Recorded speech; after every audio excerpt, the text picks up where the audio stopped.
भाजपकडून विधान परिषदेसाठी 11 जागांसाठी उमेदवारांची नावे जाहीर। अहिल्यानगरमधून प्राजक्त तनपुरेंना उमेदवारी, तर अमरावतीमधून प्रवीण पोटे यांना उमेदवारी।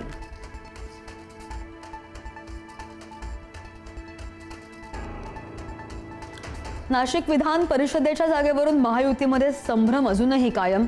शिवसेनेकडून नरेंद्र दराडे यांना अधिकृत उमेदवारी, तरी सुद्धा गिरीश महाजनांचे समर्थक गणेश कितेंनी सुद्धा भरला उमेदवारीचा अर्ज। महायुतीमध्ये तिढा निर्माण होण्याची चिन्ह।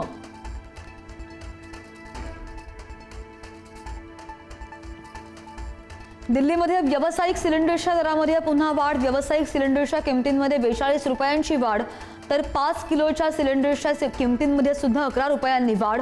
घरगुती सिलेंडरच्या किमतींमध्ये मात्र कोणताही बदल नाही।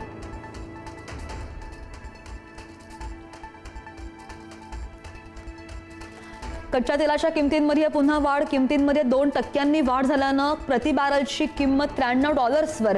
इस्रायलनं लेबनॉनवर केलेल्या हल्ल्यामुळे किमती वाढल्याचा अंदाज आहे।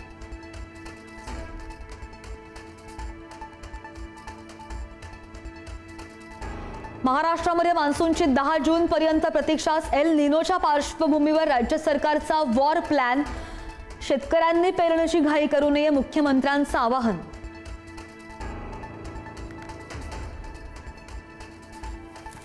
राज्यामध्ये मान्सून पूर्व पावसाची दमदार हजेरी। साताऱ्याच्या खटाव तालुक्यामध्ये गारांचा पाऊस, रस्त्यांना नद्यांचं स्वरूप।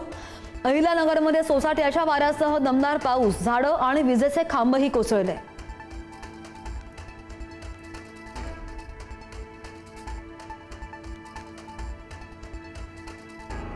खासदार संदीपान भुमरेंच्या निवासस्थानी चोरी, मोबाईल फोन केला लंपास।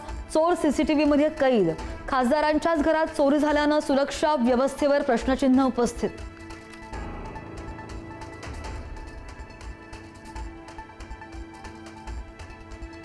केदारनाथ यात्रा तात्पुरती स्थगित। उत्तराखंडमध्ये मुसळधार पाऊस आणि तीव्र वादळाचा ऑरेंज अलर्ट जारी केल्याचा निर्णय। हवामान सुधारल्यानंतरच यात्रेला पुन्हा परवानगी मिळेल।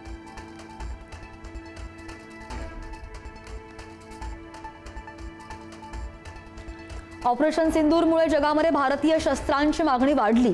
ब्रह्मोस, आकाश आणि नेत्र खरेदी करण्यात अनेक देशांचं स्वारस्य। 21,000 कोटींचा करार।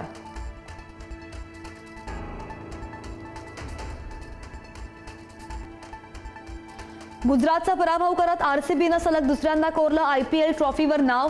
विराटची नाबाद 75 धावांची खेळी। कर्णधार रजत पाटीदारनं रचला इतिहास।